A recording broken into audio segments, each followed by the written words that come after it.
this is Ethan Minsker from the Antagonist Movement. Today we are taking a tour of Ted Riederer's studio in Long Island City, so let's meet Ted. Hi everybody, it's Ted Riederer. We're in my studio on the banks of the beautiful Newtown Creek. Ethan, you want to get a shot of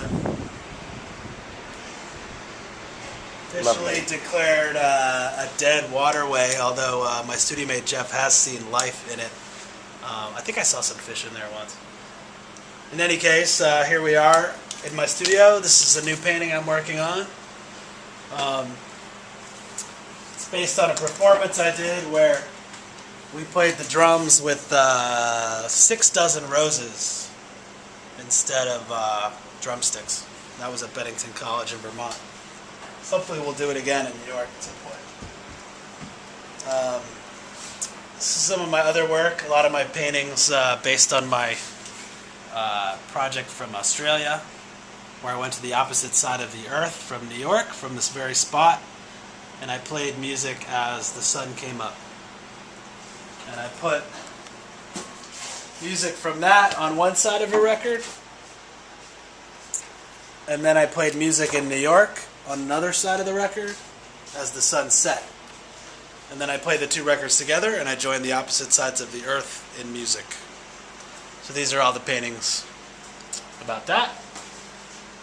You also have some of my vinyl work. Records are very important to me. I just got a batch of new 7 inches I'm really excited about from my girlfriend Rose. This one's awesome. Cramps.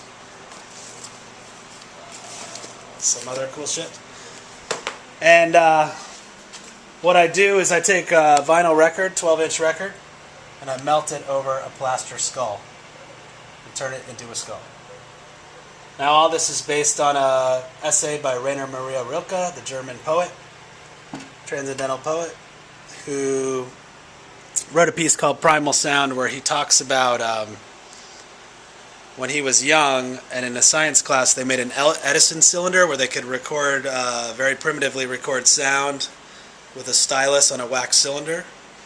And then later he took an anatomy class and he was wondering what sound it would make if on the coronal suture on your brain, there's that jagged part where the brain plates meet, if you put a stylus on that sound wave looking coronal suture. And he proposes in this essay that that's what good art is taking these sort of disparate elements and looking at different perspectives and recombining them and going to this other step in the process. So these are very literally primal sound pieces, where in this case I took one of my favorite writers, T.S. Eliot, and I turned his actual speaking into a skull. So it's all based on my Rilke stuff, and you'll see some others over here. This is actually a mold made from my the Dr. Martens I bought in 1986 when my mother was in a mental hospital. I bought them with a welfare check from the government. And then I made a mold of the boots, my 10-hole oxblood docks, with Nancy Sinatra. These boots are made for walking records. And here's a painting I did, which you guys might have seen before, of soldiers in Iraq sitting in a Humvee listening to a Misfits record.